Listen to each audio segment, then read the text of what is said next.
ان اللہ لا یغیر ما بقوم حتی یغیروا ما بانفسهم صدق اللہ العلی العظیم وبلغنا رسولہ النبی الکریم ونحن لذلک لمن الشاہدین والشاکرین والحمد للہ رب العالمین۔ درود پاک پڑھ لیجیے۔ اللہم صلی علی سیدنا و مولانا محمد وعلی آل سیدنا مولانا محمد بارک وسلم وصلی علی۔ معزز و مکرم علماء کرام، ائمہ ضیاء شام، عزیز القدر حاضرین و سامعین، ابھی آپ نے مجھ سے قبل جناب پروفیسر ڈاکٹر اسماعیل بدایونی صاحب کی گفتگو سماعت فرمائی۔ جیسا کہ آپ کے علم میں ہے کہ آج کی یہ مختصر اور باوقار تقریب ابھی اس وقت جو کرنٹ سچویشن ہے عالم اسلام کی، غزہ اور فلسطین کے مسلمانوں کو لے کر، اس حوالے سے منعقد ہو رہی ہے اور پوری دنیا میں بات ہو رہی ہے۔ بڑے بڑے سیمینار ہو رہے ہیں، کانفرنسز ہو رہی ہیں، ریلیاں بھی نکلی ہیں، جلوس بھی نکلے ہیں، احتجاج بھی ہوئے ہیں، مظاہرے بھی ہوئے، سب کچھ ہو رہا ہے، مگر فرق کوئی نہیں پڑ رہا۔ عوام ہے جو اپنا فرض ادا کر رہی ہے بس، لیکن جن کے اوپر اس وقت کا اس موجودہ صورتحال کا سب سے بڑا فرض عائد ہوتا ہے وہ پڑے سو رہے، ان کو ہوش ہی نہیں، کوئی فکر ہی نہیں۔ وہ تو اب کسی اگلے اپنے ایسے وقت کا انتظار کر رہے ہیں کہ جو ان کو سوٹ کرے، پھر جیسا کہ صورتحال سے پہلے کا وقت تھا ان کے لیے، یہودیوں سے میل ملاپ کا، ان سے تعلقات کا، تجارت، کاروبار، آنا جانا، سیر سپاٹے، یہودیوں سے دوستی، اسرائیل کے ساتھ تعلقات، یہ سب چیزیں ان کا خواب ہے، اور اس پر کافی کام بھی ہو چکا تھا، اور بہت سے مسلم ممالک جو ہیں وہ آپ کو پتہ ہے اس سلسلے میں کافی پیش رفت بھی کر چکے ہیں۔ سارے اہل عرب، یہ سب، سعودی عرب بھی تقریباً اس کی تیاری کر چکا تھا۔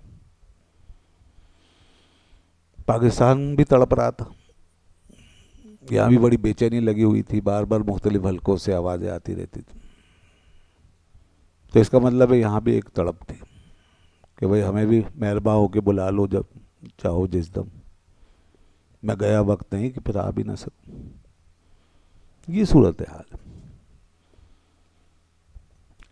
اب مسئلہ یہ ہے کہ یہ جو کسی قوم سے نمٹنے کا معاملہ ہے اور بیٹل فیلڈ کا معاملہ ہے، تو پھر اس کے لیے تو ظاہر ہے کہ جب تک یہاں سے حرکت پیدا نہیں ہوگی، جب تک حکمران، حکومتیں یہ جب تک اقدام نہیں کریں گے، جب تک اسلامی افواج جو ہیں وہ کوئی ایکشن نہیں لیں گے، اس وقت تک کیا ہو سکتا ہے؟ اب مسلمان بیچارہ، ہمارا یہ حال ہے کہ عوام جو ہے وہ، اور یہی نہیں، ہر مسئلے میں اس وقت صورتحال یہ ہے، یہ امت جو ہے دو حصوں میں بٹی ہوئی ہے۔ عوام کہتی ہے ادھر چلو، یہ دین کا راستہ، اور اس کے اوپر مسلط حکومتوں کے یہ ٹولے، یہ حکمران پوری دنیا کے، وہ کہتے ہیں نہیں ادھر چلو، یہ راستہ ہے چلنے کا۔ ہم کہتے ہیں نہیں، سیدھی سڑک یہ شہر شفاعت نگر کی ہے، ہم تو یہاں جائیں گے، ہمیں تو مکہ اور مدینہ نظر آ رہا ہے۔ وہ کہتے ہیں نہیں، واشنگٹن اور پیرس کی سیر کرو، ادھر چلو، یہاں ہے زندگی کا مزہ۔ یہ ہے کشمکش جو چل رہی ہے اس وقت پوری اسلامی دنیا کا سب سے بڑا زوال یہی ہے، ڈیوائیڈ ہو گئے ہم۔ وہ اقبال کا ایک شعر ہے کہ وہ کیا ہے، فلک نے ان کو عطا کی ہے خواجگی کہ جنہیں خبر نہیں کہ طریق بندہ پروری کیا ہے. اب خواجگی ایسے لوگوں کے پاس ہے. ہماری قوم کی، دنیا کے اب سارے مسلمان عوام کی لگامیں ان کے ہاتھوں میں، اور ان کا قبلہ واشنگٹن ہے، ان کا قبلہ پیرس ہے، اور اب ان کا قبلہ اسرائیل ہے. یہ سب سے زیادہ بدقسمتی کی بات ہے. اور اسی طرح انڈیا، ہندوستان اس کی طرف مائل عالم اسلام. وہاں نظر آ رہا ہے انہیں بہت بڑا معاشی ہب، بہت لوگ، 1 ارب سے زیادہ کی آبادی وہاں پر ہے، بڑی تجارت ہے، بہت بڑی منڈی ہے. لہذا وہاں دیکھیں سارے عرب جو ہیں وہ ایسے دریا کی طرح بہتے ہوئے جا رہے ہیں اور گر رہے ہیں ہندوستان کے سمندر میں. یا وہاں گرتے ان کے دریا یا یہاں گرتے. تو اب یہ ہر سطح پہ ہمارے لیے ایک قسم کی ہزیمت اور شکست، بلکہ ذلت و خواری کا سبب بن رہا ہے معاملہ. تو اب نہ جانے امت کس طرح فیصلہ کرے گی اور کیسے حالات بدلیں گے.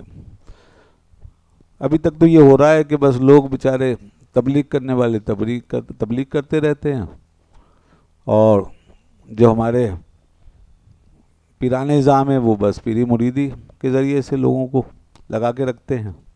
علماء واعظ و نصیحت کر لیتے ہیں، تبلیغ ہوتی رہتی ہے، مسجدوں میں نمازیں ہوتی رہتی ہیں، مدرسوں میں تعلیم ہو رہی ہے. لیکن یہ جو کچھ ہو رہا ہے یہ بھی غنیمت ہے، ہونا چاہیے. اگر دین کے لیے ہو رہا ہے بہت اچھی بات ہے. اگر یہ بھی نہ ہو، اس وقت آپ کا دین جو ہے وہ بچایا ہوا ہے انہیں نیچے والی لہروں نے. یہیں سے دین بچا ہوا ہے، یہی رابطے، یہی لوگوں کی صحبتیں اور ماحول، بس اس سے آپ کا دین زندہ ہے. اور یہ اس دین کی شان ہے. ادھر ڈوبے ادھر نکلے، ادھر ڈوبے ادھر نکلے.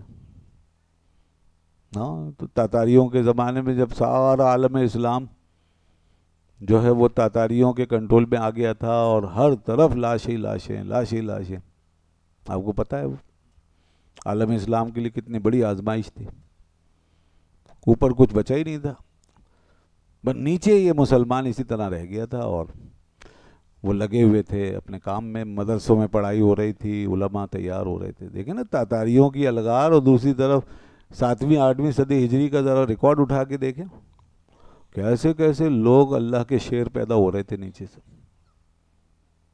کیسے کیسے عظیم لوگ آ رہے تھے نکل کے. کہیں مولانا روم، کہیں شیخ سعدی، اور کہیں اس طرح کیسے کیسے لوگ تھے. تو نیچے جو ہے وہ زمین پر ہل چل رہا تھا اور فصل تیار ہو رہی تھی. اوپر اگرچہ تباہی مچ گئی تھی. پھر یہی ہوتا ہے، اور تاریخ میں ہمیشہ ایسا ہی ہوا ہے کہ نیچے جب زمین ہموار رہتی ہے تو کوئی نہ کوئی بیج ایسا پڑ جاتا ہے جہاں سے کہیں محمد بن قاسم نکل آتا ہے، کہیں محمود غزنوی پیدا ہو جاتا ہے. ہوتا اسی طرح ہے. کہیں سے صلاح الدین ایوبی نکل آتا ہے. آخر مسلمانوں نے ایک لمبا وقت بیت المقدس کی آزادی کے لیے صبر کا گزارا تھا، انتظار تھا کسی مرد مجاہد کا. خلیفہ تو بیکار ہو چکا تھا، بغداد کی خلافت میں اتنا دم ہی نہیں تھا کہ وہ جا کے وہ بیت المقدس حاصل کر سکے. ہاں، خلافت جو ہے وہ بہت کمزور ہو گئی تھی، اور وہاں تو صرف بس اب بابر بعیش کوش کے عالم دوبارہ نیست، یہ والا عالم تھا، یہ صورتحال تھی. لیکن پھر دیکھیں آئے، پھر صلاح الدین ایوبی پیدا ہوئے.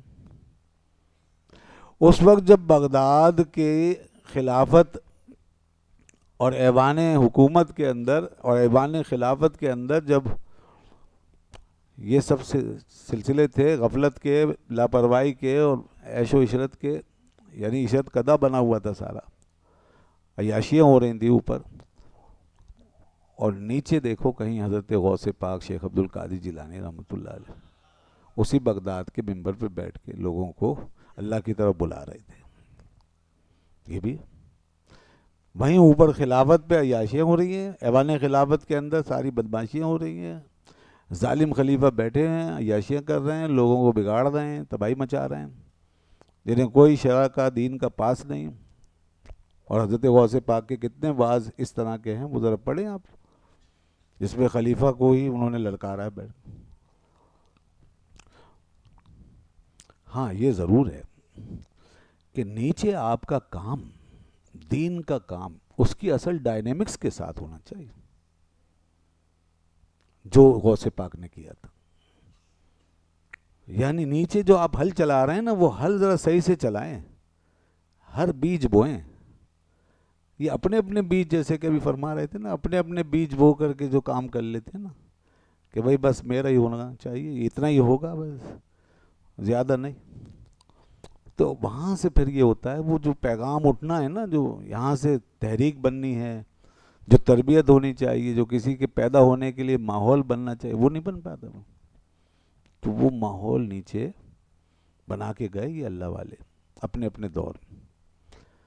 اب دیکھیں نا، طریقت کے بادشاہ ہیں، اولیاء کے سردار، حضرت غوث العظم شیخ عبد القادر جیلانی رحمۃ اللہ۔ تصوف میں کون اب ان کے جیسا ہو سکتا ہے؟ کون ان کے جیسا ولی صوفی؟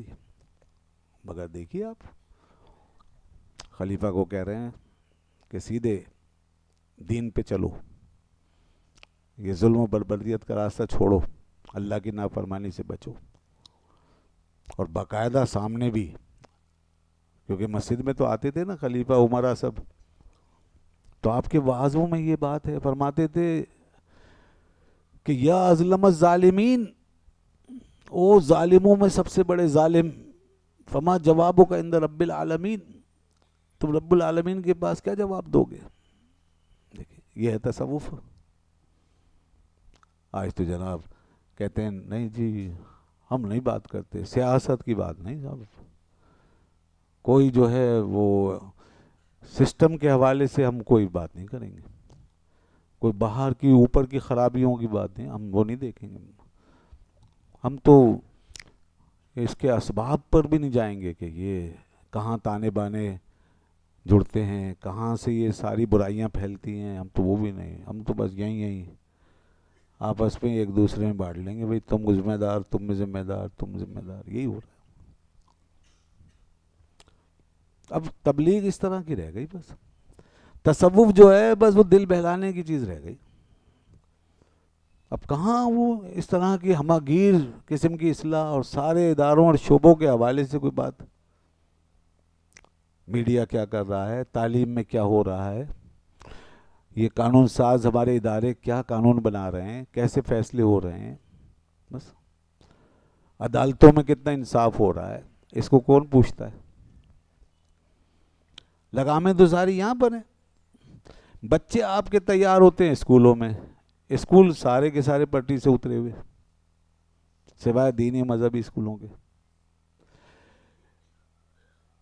ساری آبادی آپ کی بیٹھی ہے میڈیا کے سامنے، میڈیا چل رہا ہے، اس پہ جتنے پروگرام آ رہے ہیں تقریباً زیادہ تر اسلام سے باہر، دین سے ہٹے، بلکہ دین کے خلاف، گناہوں پہ اور کیسی کیسی حرکتوں پہ مشتمل، فحاشی ہے اور یعنی ہے، پتہ کیا کیا سب ہو رہا ہے، ساری قوم اس پہ بیٹھی ہوئی۔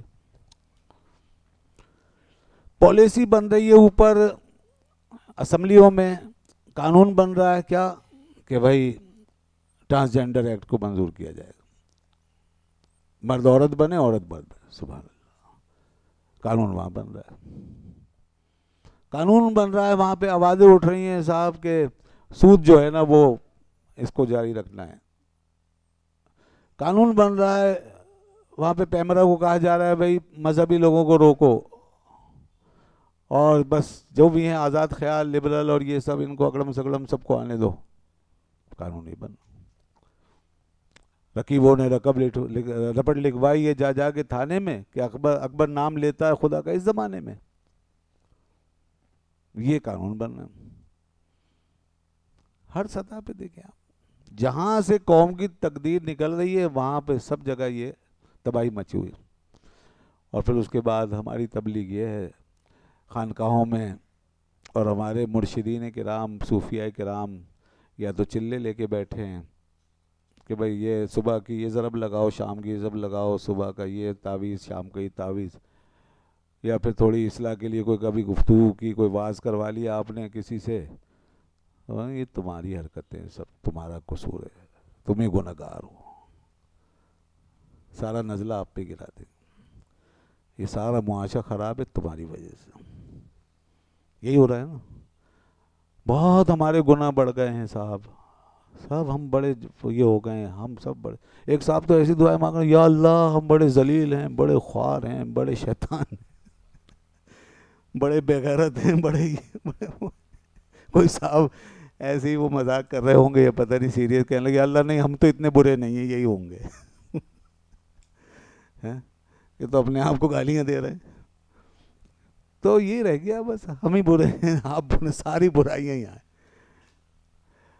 ارے بھائی بچے پڑھ کیا رہے اس معاشرے میں؟ ظاہر ہے جیسا وہاں پہ اداروں میں ہمارے جو جس طرح کے قانون بنیں گے، جیسی وہاں فیسلٹیز ہوں گی، جیسا ماحول دیا جائے گا، جیسا میڈیا ہوگا، جیسی ایجوکیشن ہوگی، ویسی تو قوم نکلے گی. تو زیادہ تر تو لوگ حکمرانوں کے پیچھے چلتے ہیں نا. یہ تو مشہور مقولہ ہے، الناس علی دین ملوک، لوگ اپنے بادشاہوں کے دین پہ ہوتے ہیں. میں یہ نہیں کہہ رہا کہ ہم آپ بالکل پاک صاف ہو گئے اور عوام کوئی غلطی نہیں کر رہی. غلطیاں تو ہم کر رہے ہیں، کریں گے لوگ. عوام تو گناہ کرے گی، برائیوں میں جائے گی، کفر بھی پھیلے گا، الحاد بھی پھیلے گا، لیکن روکنا کس کا کام ہے؟ روکے گا کون؟ اب اس کے اوپر بھی یہ سمجھانا لوگوں کو کہ یہ علماء جو ہیں ان کا اثر ختم ہو گیا. اب دیکھیں یہ باتیں عام ہوتی ہیں. اب جتنا آپ دیکھیں نا محدود ہو کے چلیں گے اتنی خرابیاں بڑھیں گی آپ کی باتوں میں. آپ ریورس ہوں گے بار بار اپنی طرف، خواہ مخواہ اپنے آپ کو الزام. سارا ذمہ داری مسجد کے امام کی ہے، مدرسوں کی ذمہ داری ہے، معاشرے کو ٹھیک کرنا یہ سب ان کا کام. اور جی انہوں نے اپنا فرض پورا نہیں کیا، انہوں نے جناب دیکھیں کوئی فرض نہیں ادا کیا، انہوں نے صحیح سے کام نہیں کیا، یہ بے عمل ہو گئے، یہ ہو گئے، یہ وہ ہو گئے، بس اب سارے الزامات. تو یہ صورتحال ہے. اب یہ بتائیے کہ اگر سارا کام صرف وعظ و نصیحت سے ہونا ہوتا اور صرف ممبر و محراب سے ہی پورے معاشرے کی اصلاح ہو سکتی تو اللہ کے رسول صلی اللہ علیہ وسلم نے مدینہ منورہ میں آ کے ریاست کیوں قائم فرمائی؟ طاقت کیوں جمع کی؟ ادارے کیوں بنائے؟ پاور کیوں تیار کیا؟ پاور اسٹرکچر کیوں حاصل کیا؟ اور یہ دعا کیوں مانگی؟ وَاجْعَلْ لِي مِن لَدُنْكَ سُلْطَانًا نَصِيرًا، اے اللہ تو مجھے اپنی جناب سے اب زبردست سلطنت عطا فرما، مددگار، حکومت، سلطنت، حکومت. اللہ کے رسول کی دعا ہے. وہ جو کہتے ہیں دین کو تخت پہ لانا، یہ اپنی جگہ ایک حقیقت ہے. آپ چاہے اس کے ساتھ عملاً چلے نہ چلے لیکن یہ حقیقت رہے گی. اور یہ 1400 سال سے یہ دین کو تخت پہ آنا چاہیے. اللہ تعالیٰ فرماتا ہے الذین ان مکناہم فی الارض اقاموا الصلاۃ وآتوا الزکاۃ وامروا بالمعروف ونہوا عن المنکر. وہ لوگ جن کو ہم اقتدار دیتے ہیں تو وہ یہ کام کریں گے، نمازی بنائیں گے لوگوں کو. تو یہ کام تو اصل میں حکومتوں کا ہوتا ہے کہ لوگوں کو نمازی بنانا ہے، اقامت صلاۃ کرنی ہے، وآتوا الزکاۃ اور زکوٰۃ کا نظام قائم کریں گے، وامروا بالمعروف اور نیکی کا حکم دینا. اب نیکی کے حکم کا مطلب سمجھتے ہیں نا؟ میڈیا سارا کا سارا نیکی کے پر لگے گا، نیکی کی بات کرے گا. وَنَهُ عَنِ الْمُنْكَرِ، برائی سے بچائیں گے، میڈیا لگے گا. تعلیم میں، تمام تر اداروں میں جہاں جہاں بھی طاقت ہے، قوت ہے ہمارے پاس، وہاں پوری فورس استعمال کر کے، پوری طاقت استعمال کر کے نیکی کا نظام قائم کرنا، یہ کس کی ذمہ داری؟ علماء جو ہیں وہ تو صرف دین کو آپ تک واضح و نصیحت سے پہنچا سکتے ہیں، بس اس کا جتنا بھی اثر ہو. پھر کوئی اگر نہیں مانتا، نماز نہیں پڑھتے تو کیا کر لیں گے ہم؟ بلکہ کوئی باہر کھڑا ہو کے کفر بکتا ہے، آپ کیا کر لیں گے؟ کوئی باہر کھڑا ہو کے شراب پی رہا ہے، آپ کیا کر لیں گے؟ یہ سب کچھ روکنا حضرت عمر نے اپنے ذمہ لیا تھا، یہ ان کی ذمہ داری تھی. یہ خلفائے راشدین کرتے تھے. حضرت ابو ذر غفاری نہیں لوگوں کے پیچھے پیچھے بھاگتے پھرتے تھے، وہ تو لوگوں کو حدیث سناتے تھے. حضرت ابو ہریرہ رضی اللہ عنہ نے ڈنڈا لے کے گھومتے تھے، وہ تو خالی حدیث سناتے تھے، لیکن ڈنڈا کس کے ہاتھ میں تھا؟ حضرت عمر. اور چلتا کہاں سے تھا؟ وہاں سے. سزائیں کہاں سے دی جاتی؟ وہاں سے. یہ ہوتا تھا. اس طرح ماحول کو روکا جاتا تھا. پھر یہ اصحاب یہاں جب قرآن و حدیث کی تعلیم دیتے تھے تو اس کا 100% اثر ہوتا تھا. اور جب اسی تخت پہ دیکھ لیجئے بیٹھ گیا یزید خبیث، جب بیٹھ گیا آ کر مسلمانوں کے اس تخت پر، حکومت کی باغڈور جب اس کے ہاتھ میں آ گئی تو دیکھ لیجئے برائی کے دروازے کھل گئے. یہاں تک کہ کیسے کیسے واقعات ہو گئے. کربلا کا واقعہ جب ہی ہوا، شہید ہو گئے لوگ، دین بچانے والے ہی شہید ہو گئے، دین کے معمار ہی شہید ہو گئے. تو یہ سب ہوا نا، دیکھ لیں کتنا فرق پڑ گیا. اب کہاں یہی حسین تھے، یہی حسن تھے رضی اللہ عنہما جب خلفاء راشدین کا زمانہ تھا، تو سبحان اللہ کیسے ان کی خدمات آگے بڑھ رہی تھی اور کس طرح ان کا فیض آگے بڑھ رہا تھا، کس طرح اصحاب کا فیض، علم کا فیض. لیکن جب ایک حکمران دیکھیے ایسا آ گیا تو سب کو شہادت کا جام پینا پڑ گیا. کیسے کیسے لوگ شہید ہوئے، بڑے بڑے لوگ شہید ہوئے. تو اصل میں یہ معاشرے کی جو اصلاح کا کام ہے نا، یہ ان تمام سطحوں پر ہوتا ہے. حدیث بخاری شریف کی کہ من رأى منکم منکرا فلیغیرہ بلسانہ فإن لم یستطع، من رأى منکم منکرا فلیغیرہ بیدہ فإن لم یستطع فبلسانہ وإن لم یستطع فبقلبہ. یعنی پہلے ہاتھ سے روکیں، برائی اگر ظاہر ہو تو پہلے ہاتھ سے روکیں. اگر اس سے نہیں روک سکتے، اب جیسے نیچے آ جائے علماء ہیں، ہاتھ سے نہیں روک سکتے تو زبان سے روکیں، تو علماء زبان سے روکیں. اور اگر زبان سے بھی نہیں روک سکتے تو پھر اور نیچے آ جائیں عوام، بس دل میں برا جانے. تو جناب یہ ساری چیزیں ہیں دیکھیں. اور اس وقت جو صورتحال ہے، یہی جو میں نے شروع میں کہا، غزہ، فلسطین اور بڑے بڑی طاقتوں سے ٹکرانا، لڑنا. اب اس میں بھی ایک صاحب میڈیا پہ بیٹھے ہوئے، وہ ایک تو ہر آدمی اسکالر بن گیا. جس کو بھی آج میں یہ کہتا ہوں، جس کو بولنا آ گیا وہ علامہ بن گیا، جس کو اچھل کود کرنا آ گئی وہ عاشق بن گیا. بس علم بھی اتنا آسان ہو گیا، عشق بھی اتنا آسان ہو گیا. آپ ذرا سا جھومنا سیکھ لیں اسٹیجوں پہ اور جھوم جھوم کے کچھ دکھانا سیکھ لیں، عاشق بن گئے. بس ان سے بڑا عاشق کوئی نہیں ہے. باقی زندگی میں جو چاہو کرو، اور تقریر اچھی کر لو، لیکچر اچھا دے دو، علامہ. بڑے بڑے علامہ آ گئے بھائی اب. اور وہ جناب اب اتنی بڑی بڑی بات ہے. وہ تو ایک صاحب ہیں، وہ کہنے لگے علماء کیا کر رہے ہیں، غزہ میں خون بہہ رہا ہے، علماء کیا کر رہے ہیں. اب یہ ایک بات ہے، کہاں کی لکڑی کہاں کا روڑا. علماء کیا کر رہے ہیں، غزہ میں خون بہہ رہا ہے، علماء کیا کر رہے ہیں. بھئی علماء کو تم نے کون سی طاقت دے رکھی ہے، علماء کیا کر رہے ہیں. علماء کوئی فوج لے کے بیٹھے ہیں، علماء کے بعد توپیں ہیں، علماء کے بعد ایٹم بم ہے، کیا ہے. علماء کیا کر رہے ہیں، علماء جا کے وہاں لڑیں گے. علماء کیا کر رہے ہیں. تو لوگ اتنے نون سینس ہو گئے ہیں ہمارے یہاں کہ اب لوگوں کو بس تمیز کچھ نہیں، پتہ کچھ نہیں ہے، بس تھوڑی شہرت مل گئی ہے.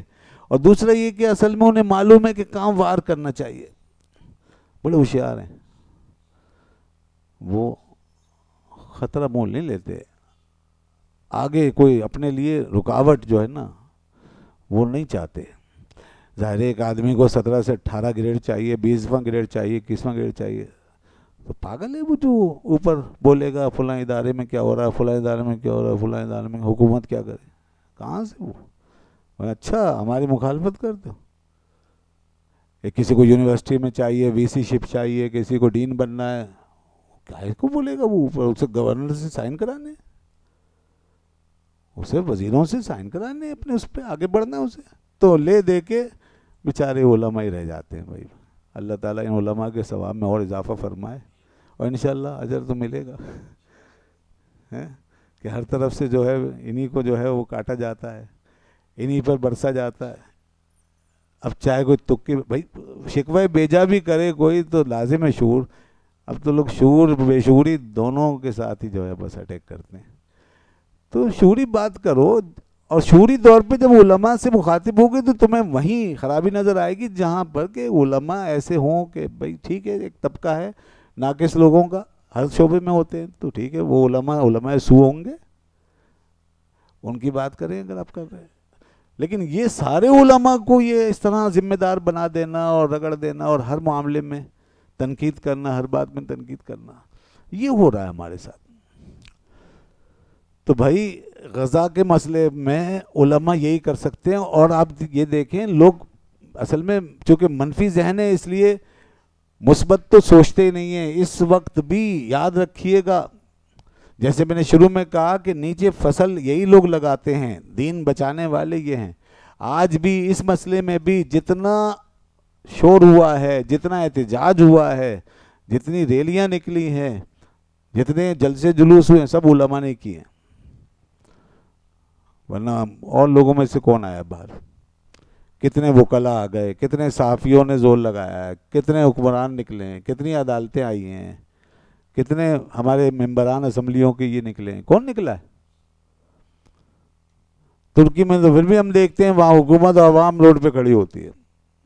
وہاں کم از کم اتنا تو ہے. یہاں تو پتہ ہی نہیں ہوتا. اتنی بڑی بڑی پارٹیاں ہیں، کون نکلا ہے؟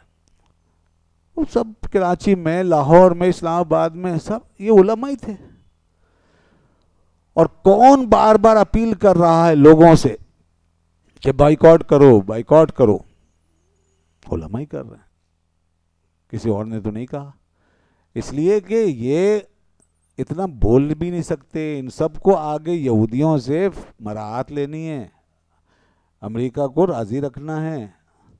اگر یہ اس طرح بولیں گے، علماء ہی بول سکتے ہیں کیونکہ ان کو کوئی لالچ والچ نہیں ہے. جس کو ہو کوئی ایسا مولوی ہو تو اس کو چھوڑو. اسے ایک آدھ مولوی کی وجہ سب کو نہیں سمجھنا چاہیے غلط.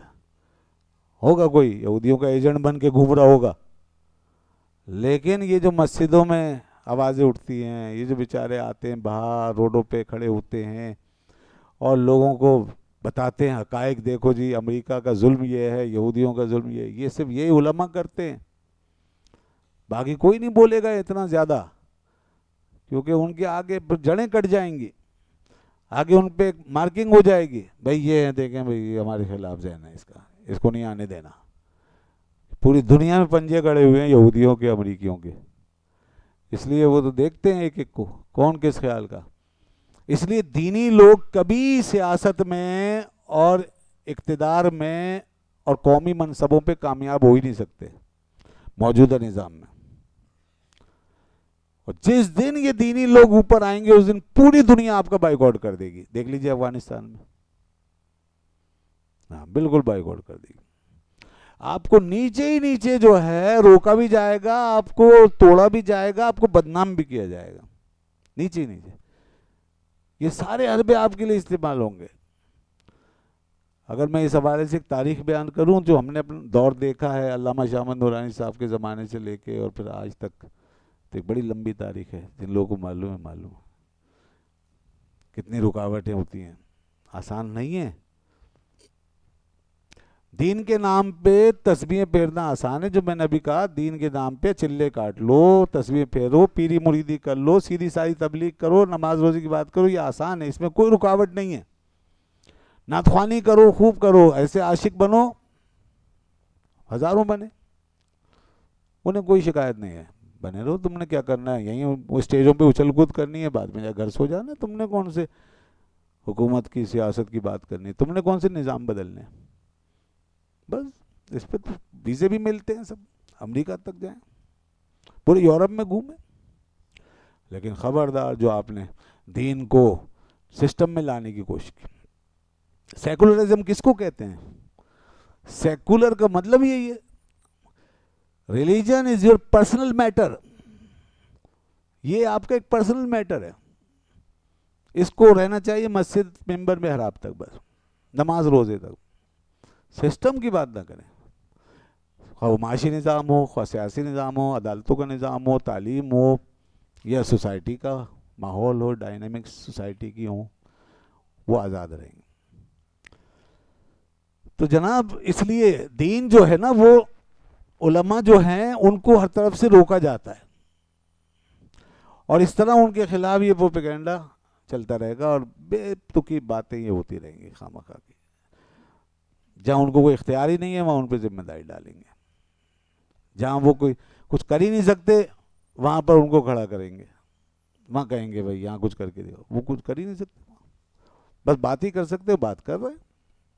اور اس وقت پوری دنیا میں, پوری اسلامی دنیا میں صرف یہی ہے کہ اہل دین جو ہیں نیچے نیچے بس آواز اٹھا رہے ہیں, بات کر رہے ہیں, شور مچا رہے ہیں, احتجاج کر رہے ہیں, مگر کوئی اثر اوپر نہیں. اور کوئی ڈر نہیں امریکہ کو, یہودیوں کو, اس کا کوئی ڈر.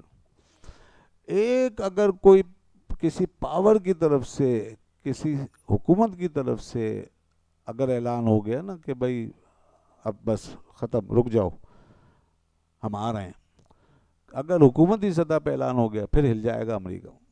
پھر دیکھیے ایک نئی جنگ, ایک نیا محاذ. اس سے ڈرتے ہیں ہمارے حکمران. باقی آپ ہم جو کچھ بھی کریں. ہاں البتہ ایک چیز ضرور ہے ہمارے اس احتجاج میں, ایک تو یہ کہ ہمیں انشاءاللہ اجر مل رہا ہے نا, اجر تو ہے, ہمارا جذبہ انشاءاللہ بے قرار ہے. اچھا ایک بات اور مجھے یاد آئی, ہمیشہ کہتے ہیں, ایک اور پروپیگنڈا کرتے ہیں, یہ امت متحد نہیں. ہمیشہ جتنے ایسے عناصر ہیں نا جو ان کے مطلب کے لوگ رہ گئے ہیں, وہ سارے یہ پروپیگنڈا کریں گے کہ امت میں اتفاق نہیں ہے. علماء لڑتے رہتے ہیں, مولویوں میں اتحاد نہیں. بھائی اس سے بڑا اتفاق و اتحاد کیا ہوگا؟ پوری دنیا کے مسلمان ایک آواز ہو گئے یہودیوں کے خلاف. آؤ اب آگے بڑھو, اب آگے بڑھو. یہ ہے نا اتفاق. بہت ساری چیزیں ہیں جس پہ امت متفق ہے, علماء سب متفق ہے پوری دنیا کے, لیکن اس کو ہائی لائٹ نہیں کرتے. بھئی سب سود کے خلاف ہیں؟ نہیں. دنیا میں کون سا عالم مذہبی آدمی ہے جو زنا کو, بدکاری کو, فحاشی کو جائز سمجھتا ہوں؟ سب متفق ہیں حرام. کون ہے جو یہ اس کے خلاف, عدالتوں کا نظام کیسا ہونا چاہیے, حضرت عمر رضی اللہ عنہ کا نظام عدالت نافذ کرو, کون اس سے اختلاف کرتا ہے؟ تعلیم جو ہے اس میں دین شامل کیا جائے, قرآن و حدیث پڑھایا جائے, کون اختلاف کرتا ہے؟ ایسی بہت ساری چیزیں. لیکن نہیں, یہ جو مرزا جیسے لوگ ہیں نا جہلم میں جو بیٹھے ہوئے, ایسے لوگوں کو چھوڑ دیا جاتا ہے کہ تم جو ہے یہ شوشے چھوڑو. یہ مولوی لوگ ایک دوسرے کے پیچھے نماز تو پڑھتے نہیں ہیں, بس یہ ہیں وہ. شوشے چھوڑو, قوم کو لڑاؤ, ان سے بھڑکاؤ, دور کرو, نماز نہیں پڑھتے. یہ تو دیکھو ایک بریلوی ہے, ایک دیوبندی ہے, ایک سنی ہے, ایک شیعہ ہے, ایک فلانا ہے, ایک وہابی ہے, یہ بس یہ تو اس میں بٹے ہوئے, نماز نہیں پڑھتے. جس دن یہ نماز پڑھ لیں گے ایک دن, اس دن اسلام آ جائے گا. سبحان اللہ, کیا بات ہے جناب. اسلام یہاں سے رکا ہوا ہے. دیکھیں نا, آپ کی ڈائمنشن ہی چینج کر دی, آپ کی ڈائریکشن بدل دی. اسلام یہاں سے رکا ہوا ہے, سب ایک مسجد میں جمع ہو جائیں. وہاں سے نہیں رکا ہوا جہاں سے کہ اسلام نے نافذ ہونا ہے, وہاں سے نہیں رکا ہوا. یہی تو ہے وہ سارا اصل میں کھیل, کہ آپ کو وہاں سوچنے ہی نہیں دیا جا رہا کہ اسلام اصل میں کہاں سے پھیلے گا, اصل برائی کی جڑ کہاں ہے, وہاں تک جانے ہی نہیں دیا جاتا. اسی میں الجھا گیا. ہم چھوٹے چھوٹے ذہنوں کے لوگ ہوتے ہیں, علماء سے سنتے نہیں ہیں, پڑھتے ہیں نہیں, ایسے ہی نام نہاد قسم کے مولویوں کے ہتھے چڑھ جاتے ہیں. وہی میں نے کہا نا, جس کو ذرا سا بولنا آ گیا وہ اسکالر بن گیا, سامنے کتابیں رکھ لی, آپ نے کہا بہت بڑا علامہ ہے. اسے صرف چپڑ چپڑ کرنا آتی ہے اور کچھ نہیں آتا. وہ یہی کر سکتا ہے, باقی کچھ نہیں ہے اس کے پاس. ایسی بس شیطانی برغلابے, شوشے چھوڑے گا, وسوسے ڈالے گا, خواہ مخواہ کی باتیں کرے گا اور لڑائے گا قوم کو. یہ جتنے اتحاد کے راگ الاپتے ہیں علماء کے خلاف, اتحاد کے تو ہم بھی قائل ہیں بھائی, اتحاد کا کون خلاف؟ فرقہ واریت کا کون حق میں ہے اس کے؟ سبھی کہتے ہیں فرقہ واریت غلط ہے, اہل حق بھی کہتے ہیں فرقہ واریت غلط ہے, اہل باطل بھی کہتے ہیں. لیکن یہ جتنے اتحاد کے نعرے لگاتے ہیں فرقہ واریت کے بعد, یہ سارے اپنی اپنی بانسری لے کے منہ میں بیٹھے ہوئے ہیں, اور یہ خود بھی ایک دوسرے سے منہ پھیر کے بیٹھے ہیں. اور یہ سارے بھی, اور بھی ان کے جیسے دسیوں پیدا ہو جائیں پھر بھی یہ چیز جس کے پیچھے امت کو لگانے کی کوشش کر رہے ہیں وہ چیز کبھی حاصل نہیں ہوگی، نہیں ہوگا، وہ چھوڑ دیں اس کو، اس کا کوئی اور سولوشن نکالیں، لیکن نہیں چاہیے سولوشن۔ سولوشن بڑا بالکل سامنے ہے، بہت آسان ہے، بہت آسان ہدف ہے، جس چیز پہ سب متفق ہیں وہ نافذ کر دو۔ نمبر 1 اتحاد کی بنیاد پڑ جائے گی خود ہی، یہ کرو سب سے پہلے، اس کی بات کرو، اس پہ سب متفق ہیں۔ اس وقت پوری دنیا متفق ہے، امت متفق ہے کہ سارے ممالک اٹھیں اور یہودیوں پہ حملہ کریں، اسرائیل کی ریاست کو مٹا دیں، نیست و نابود کر دیں، متفق ہے، بات کرو اس پہ۔ اب یہاں بھی نماز کا مسئلہ لے کے بیٹھو گے، نہیں نماز پڑھ لیں پیچھے تو خود بخود اسرائیل ختم ہو جائے گا، کیا بات ہے، مارو گھٹنا پھوٹے آگ، اس سے بڑا بیوقوف دنیا میں، اور ان کے پیچھے ہم سنیں ان کی باتیں، ہم سے بڑا کوئی بیوقوف ہوگا؟ یہ سب نماز پڑھ لیں اسرائیل خود ہی ختم ہو جائے گا، کمال ہوگی۔ جو بات کرنے کی وہ نہیں کریں گے، کبھی نہیں کریں، اس لیے کہ مسئلوں کا حل نہیں چاہتے، ان کو بٹھایا جاتا ہے اسی طرح کی چغت بازیاں کرنے کے لیے، یہی کرتے رہیں گے، اسی طرح لڑاتے رہیں گے، آپ کو نئے نئے ایسے ادھر ادھر ہلاتے رہیں گے، اور کبھی یہاں کہیں گے، کبھی یہاں کہیں گے، کبھی اس کے پیچھے لگائیں گے، کبھی اس کے پیچھے لگائیں گے، بس اس طرح جو چیزیں 1300 سال ہو گئے چلتے چلتے۔ اور بھائی انہی فرقوں کے بیچ میں امت نے بیت المقدس بھی حاصل کیا تھا، انہی فرقوں کے بیچ میں امت نے اسلامی نظام نافذ کیا ہے، انہی فرقوں کے ساتھ، ان فرقوں کے بیچ میں پوری دنیا پہ امت نے اپنے نقوش چھوڑے ہیں، عالمی تہذیب بنائی ہے، زبردست نظام دیا ہے دنیا کو۔ کوئی ایک دن بھی ایسا نہیں ہے صحابہ کرام کے دور اخیر سے لے کر کے آج تک جس میں کہ پوری امت تمہارے بقول ایک ہو گئی ہو، نہیں ہوتا ایسے۔ تم دین اس چیز کی حقیقت کو ہی نہیں سمجھے، یہ چیز اگرچہ غلط ہے، اس کو ہم جسٹیفائیڈ نہیں کر رہے، لیکن ایک چیز کی اصل جب دین کا فہم لوگوں کے اس پر ہے، لوگوں کی عقلوں پر ہے، سب دین سمجھ رہے ہیں، جب دین سمجھ کے پڑھا جا رہا ہے، لیا جا رہا ہے، لوگ اس میں غور کر رہے ہیں، یہ کوئی چند وظائف کا مجموعہ نہیں ہے، چند اصولوں کا مجموعہ نہیں ہے، دین پورا ایک نظام زندگی ہے، اس کے اندر ہزاروں مجتہد پیدا ہوں گے، مفکر پیدا ہوں گے، مدبر پیدا ہوں گے، کوئی ایسے یہاں سے سوچے گا، کوئی وہاں سے، کوئی ادھر کی، کوئی ادھر کی، کوئی صحیح سوچے گا، کوئی غلط سوچے گا، کوئی عقیدے کی سطح پہ بھٹکے گا، کوئی عمل کی سطح پہ بگڑے گا، یہ سب ہوگا۔ یہ تو اس دین کی جو بنیاد ہے وہ ہمارے ذہنوں پہ رکھی گئی ہے کہ اس کو سمجھو، اس پہ غور کرو۔ یہ کوئی لباس تھوڑی ہے گھر جا کے پہن کے آ جاؤ، سارے وردی پہن کے آ جاؤ، بس سارے یونیفارم میں آ جاؤ۔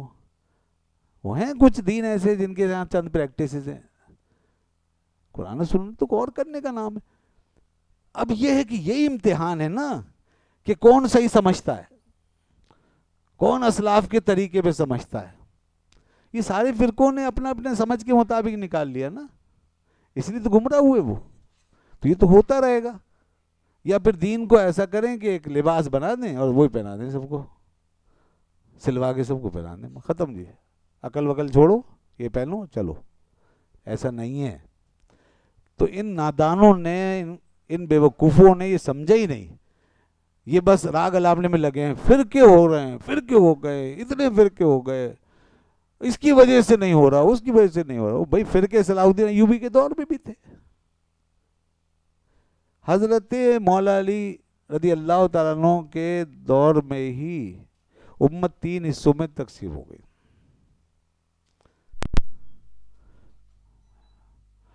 تو ایک شیعان علی، ایک خارجی، اور دوسرے اہل سنت، تیسرے اہل سنت، بس یہ 3 بن گئے۔ اہل سنت یہ اصحاب تھے سب، حضرت علی رضی اللہ عنہ، اور اسی طرح تمام بھی اہل جو آج تک چلے آ رہے ہیں۔ شیعان علی وہ جو حضرت علی کے نعرے لگاتے تھے اور بس انہی کو مانتے تھے، باقی دوسری سائڈ کا بالکل انکار کرتے تھے، یہاں تک کہ آپ کو شیخین سے افضل قرار دیتے تھے۔ یہ سب تاریخ میں لکھا ہوا ہے۔ حضرت علی رضی اللہ عنہ نے ان کے خلاف تلوار اٹھائی، ان کوڑے ان کو لگائے اور کہا کہ دیکھو اگر تم یہ بات کرو گے کہ مجھے شیخین سے افضل مانو گے تو میں تمہیں کوڑے ماروں. پھر تیسرا خارجیوں کا گروہ تھا, وہ اور سخت ہو گئے, انہوں نے بالکل سب کو کافر قرار دے دیا, اور قرآن ہاتھ میں. اب بتائیے, اصحاب کی موجودگی میں جو خود قرآن کے سب سے بڑے شارح ہیں, مفسر ہیں, جن کے سامنے قرآن اترا ہے, جو رسول اللہ کے اصحاب ہیں, ان کی موجودگی میں جب ایک رائے قائم ہو گئی, تو آج کون روک سکتا ہے رائے کو؟ کس کی رائے پہ پہرا دو گے؟ کس کس کو پکڑو گے؟ بھائی نہیں تم نہیں سوچو گے, تم نہیں سوچو گے, ایسے نہیں سوچو گے, ویسے سوچیں گے لوگ. تو اصل مسئلہ یہ نہیں ہے کہ فرقے ہو گئے, شور شرابہ مچا رکھا ہے, ساری زندگی گزر جائے گی, 1300 سال گزر گئے, یہ کبھی حل نہیں ہوگا. یہ سائے کے پیچھے بھاگنا, ٹرک کی بتی کے پیچھے لگا دیا جیسے, کبھی حل نہیں ہوگا. اصل کام وہ کرو کہ ان کو کنٹرول کیسے کرنا ہے. نقص امن کا مسئلہ نہیں ہوگا, لا اینڈ آرڈر ہوگا, سب اپنی اپنی حدود میں رہیں گے, اور کوئی بھی گستاخی بے ادبی نہیں کرے گا, کسی کی توہین نہیں, کسی پہ اٹیک نہیں کرے گا. یہ قانون بنا ہے. دنیا بھر میں ہے نہیں یہ سب اس طرح, ہر جگہ تو یہ نہیں ہو رہا جو یہاں تماشا ہوتا ہے. تو یہ بات نہیں کرتے, کیونکہ یہاں پھر وہی بات ہے کہ یہاں مولویوں کو گالی دینا آسان ہے بھائی. یہ سب سے زیادہ جو ہے میٹھا اور رسیلا گھوٹ ہے, باقی سارے کڑوے گھوٹ ہیں, وہ کیوں اتاریں؟ تو کڑوا گھوٹ نہیں اتاریں گے. اس لیے چاہیے یہ کہ کنٹرول کر لیا جائے اور نقص امن نہ ہونے دیا جائے, اور ایک دوسرے پہ حملہ نہیں کریں گے, ایک دوسرے کا لحاظ کریں گے, اپنے اپنی عبادت گاہوں جائیں. آخر عیسائی بھی یہاں رہتے ہیں, آخر ہندو بھی رہتے ہیں, اور اقلیتیں رہتی ہیں, وہ بھی تو ساتھ چل ہی رہے نا. ان سے تو ہمارا بڑا اختلاف ہے, بہت بڑا اختلاف ہے. اصل اختلاف تو ان سے, تو ان کو تو نہیں مار رہا کوئی اس طرح. کبھی کبھی واقعات ہوتے تو اس کے پیچھے جو کچھ بھی ہوتا ہے آپ جانتے ہیں اچھی طرح. وہ بھی ذمہ داری کس کی؟ کنٹرول کرو, روکو, جو بھی اس کا ذمہ دار ہے اس کو سزا دو. تو اس لیے یہ معاملات جو ہے یہ سب اس طریقے سے دیکھنا چاہیے. تو بھائی یہ جو میں کہہ رہا تھا کہ اس امت نے بہرحال یہ کارنامہ ضرور انجام دیا. حکومتیں اگرچہ ساتھ نہیں کھڑی, لیکن امت میں اتنا اتحاد ہے کہ آج اسرائیل کا بائیکاٹ کیا, انہوں نے معاشی بائیکاٹ کیا. علماء نے اس کے خلاف, اس پر آوازیں اٹھائی ہیں اور لوگوں کو تیار کیا. اور ماشاءاللہ یہ ان کے جو بھی ادارے اس طرح کے ہیں, جہاں جہاں بھی ان پہ سناٹا چھا گیا پوری دنیا میں. اس سے اربوں خربوں کا نقصان ہوا ہے اسرائیل کو. چلو جو کچھ ہم کر سکتے تھے وہ ہم نے کیا. آپ اس کو جاری رکھیں, بائیکاٹ کریں اور نہ جائیں. یہ خاص طور پہ ایسی چیزیں جن کی ضرورت نہیں ہے وہ کبھی نہ لیں. نہیں بائیکاٹ کیا ضرورت ہے؟ ہاں اگر کوئی ایسی چیز ہے جو ضروری ہے آپ کے لیے اور اس کا متبادل نہیں ہے تو کوئی شرعاً ناجائز بھی نہیں. میں یہ نہیں کہہ رہا کہ کوئی فتویٰ یہ ہے شرعاً گناہ ہو گیا, نہیں. تو بہرحال جو ایسی لگژری آئٹم ہے وہ تو کم از کم چھوڑ سکتے ہیں, اور چیزیں بھی چھوڑ رہے ہیں, چھوڑے. میرے بچوں نے خود اپنے گھر میں جو ہے وہ چھوڑ دیا سب, جو کچھ آتا تھا ان یہودی کمپنیوں کا استعمال کی چیزیں, جو عام طور پہ دھونے میں, اس میں اس میں مختلف چیزوں میں, اور بعض چیزیں جو ریفریشمنٹ کے طور پہ ملتی ہیں. اور یہ برگر شرگر یہ جو ہے فاسٹ فوڈ, یہ تو ویسے ہی ہم اس سے بچتے ہیں, بچنا چاہیے. یہ تو فضول باتیں ہیں. آپ اس طرح کی چیزیں لوگ کھا رہے ہیں, کلچر بنا دیا, گھروں میں کھانا پکانا چھوڑ دیا, بس اسی پہ گزارا ہو رہا ہے. نہ پیٹ بھر رہے ہیں نہ طاقت آ رہی ہے. کیا وہ چکن مری ہوئی کھاتے رہتے ہیں, اور اس کے ساتھ بس تھوڑا سا ڈبل روٹی کھا لی. اور ارے بھائی وہ اپنا آٹا کھاؤ, دیسی آٹا کھاؤ, جو کا آٹا کھاؤ, گندم کا آٹا کھاؤ, کوئی انڈے ونڈے کھاؤ, کوئی صحیح چکن بھی کھاؤ تو اچھی والی کھاؤ, کوئی اور گوشت کھاؤ, سبزی کھاؤ, ترکاری کھاؤ, دالیں کھاؤ. یہ سب گھروں میں پہلے کھاتے تھے, اب سارا کلچر ہی بنے گا کیا اس قوم کا؟ یہ فارمی مرغی اور یہ برگر اور یہ سارے فاسٹ فوڈ وغیرہ, اس پہ جو ہے پل پل کے جوان ہو رہے ہیں, تو ان کے اندر تو کچھ بھی نہیں رہے گا. کہاں وہ اصلی گھی اور یہ چیزیں ساری اور دیگر چیزیں سب چھوٹ گئیں. گھروں میں پہلے یہ ساری چیزیں بنتی تھیں, سردیوں کے حساب سے بناتے تھے لوگ, کھاتے تھے. تو اس طرف جائیں. یہودیوں نے ہمیں اس کام پہ لگا دیا ہے, اور یہ بنا بنا کے ہمیں دے رہے ہیں, ہم لگ گئے اور گھروں میں پکانا بھی چھوڑ دیا خواتین نے, بس اسی پہ گزارا ہو جاتا ہے. منگایا ایک جناب 200 روپے کا 500 روپے کا اور لے کے اس کو کھا لیا اور گزارا کر لیا. نہیں، آپ کو سارے وائٹامن چاہیے خوراک میں، آپ کو نشاستہ چاہیے، آپ کو چاہیے سوڈیم چاہیے، فاسفورس چاہیے، کیلشیم چاہیے، وائٹامن ڈی چاہیے، ساری چیزیں چاہیے، لاہمیات چاہیے. یہ سب کیسے حاصل ہوں گے؟ تو ہم بڑا نقصان کر رہے ہیں. تو اس لیے یہ بائیکاٹ کر دیں، اچھا جان چھوٹ گئی. اور آگے بھی اس کی عادت ڈالیں کہ کبھی اس طرف نہ جائیں پھر. اور یہ لاکھوں کروڑوں روپیہ جا رہا ہے روزانہ ان کی طرف، اربوں روپیہ جا رہا ہے، اس سے اب روک لیں. تو دوستو بہرحال بڑا ظلم ہو رہا ہے وہاں پر اس وقت جو ہے. اللہ اکبر. پچھلے 70-75 سال سے یہ ظلم و زیادتی بربریت کا سلسلہ جاری ہے. مگر عالم اسلام سویا ہوا ہے. اور دیکھیے آج بھی لوگ باتیں کرتے ہیں، بعض بڑی عجیب باتیں. کچھ لوگ ہیں، اگرچہ امت تو سب متفق ہے، کچھ لوگ ابھی بھی دیکھیں جو ان کے دلوں میں یہودیت کی محبت بہت زیادہ بھری ہوئی ہے. وہ کہتے ہیں جی انہوں نے ابتدا کی تھی، حماس نہیں کیا تھا، انہیں چھیڑا کیوں، اور یہ اسی کا نتیجہ ہے. یہ اس طرح کی باتیں کرتے ہیں لوگ. یہ نہیں دیکھ رہے کہ پچھلے کتنی دہائیوں سے بیچارے وہ ظلم سہ رہے ہیں، ان کی زمین پہ قبضہ ہوا ہے. اچھا اس پر بھی کہتے ہیں کیا تو قبضہ ہونے کیوں دیا؟ کمال ہو گیا. قبضہ ہونے کیوں دیا؟ یہاں ہم پورے پاکستان میں بیٹھے ہیں ملک لے کر، اور کشمیر ہمارے ہاتھ سے چلا گیا، تو کیا اس پر اب یہ بولیں گے ہونے کیوں دیا قبضہ؟ کشمیر ہمارے ہاتھ سے نکلا ہوا ہے، قبضہ ہونے کیوں دیا؟ زمینیں بیچی کیوں؟ او بھائی کیا حالات تھے، دیکھو کس طرح وہ گھسے پیچھے. برطانیہ کھڑا ہے پورا، یورپین طاقتیں کھڑی، پھر امریکہ بھی آ گیا بعد میں، اور کس طریقے سے وہ گھسے. یہ یہودی تو ہوتے ہی بڑے منافق ہیں. اور پھر عام لوگوں میں سے کچھ لوگوں نے اگر ان کے ساتھ یہ کر لیا، بارگیننگ کر لی اور زمینیں دے دی، تو اس کا کیا پوری قوم ذمہ دار ہے؟ اب اس کا مطلب یہ ہے کہ اب جو ہو رہا ہے صحیح ہو رہا ہے. یعنی قبضہ اگر ہو گیا ان کا، تو کیا وہ ماریں گے؟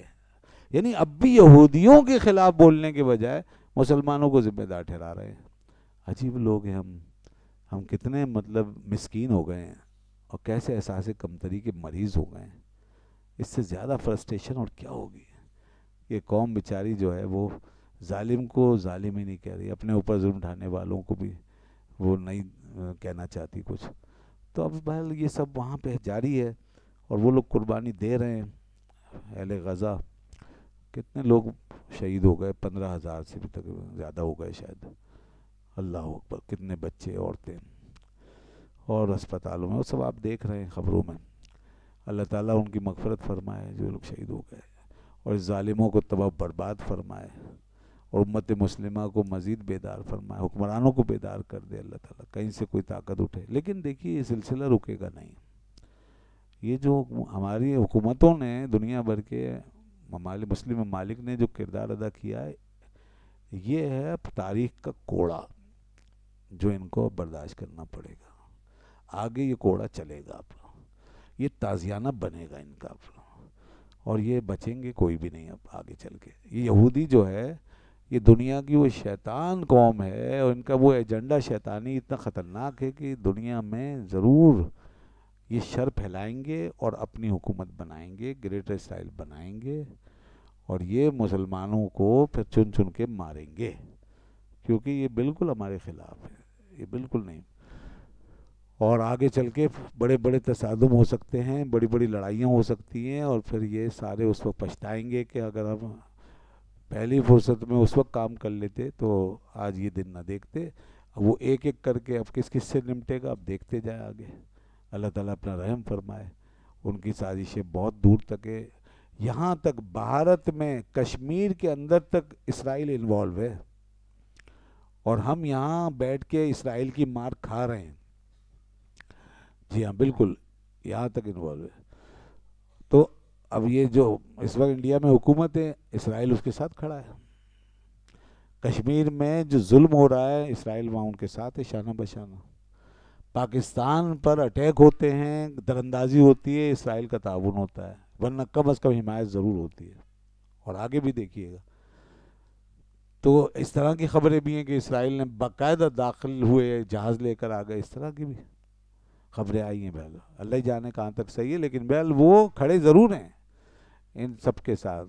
جہاں بھی مسلمانوں کو مارا جا رہا ہے، کچلا جا رہا ہے، اسرائیل وہاں ساتھ. تو یہ تو پوری دنیا کا دشمن ہے اسرائیل. قائد اعظم نے ہماری پالیسی واضح کر دی تھی، مگر ہم تو نہ دین پہ چلنا چاہتے نہ قائد اعظم کے فرمودات پہ.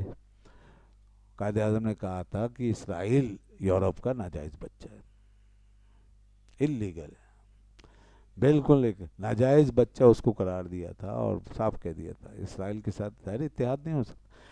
ابھی اس وقت ہمارے نگراں وزیر اعظم بڑے بڑے فیصلے کر رہے ہیں، پتہ نہیں نگراں ہیں یا اصل ہو گئے ہیں، یہ کچھ پتہ نہیں چل رہا، تو ایسا لگ رہا ہے اصل ہو گئے ہیں یا اصل ہو جائیں گے، تو کیا پتہ ہے، اس لیے کہ جس کو بھی آپ چاہیں گے، چاہیے اچھوں کو جتنا چاہیے، وہ اگر چاہیں تو پھر کیا چاہیے، بس تو اب جب چاہے گئے، چاہ لیا گیا ہے تو پھر بس اب وہ اتنے بڑے بڑے فیصلے وہ فرما رہے ہیں، انہوں نے کہا ہے کہ 2 اسٹیٹ تھیوری جو ہے نا وہ ہوگی، 2 اسٹیٹ فارمولا، یہ اس پہ عمل کیا جائے، اسرائیل کے لیے مشورہ دے رہے ہیں 2 اسٹیٹ فارمولے کا۔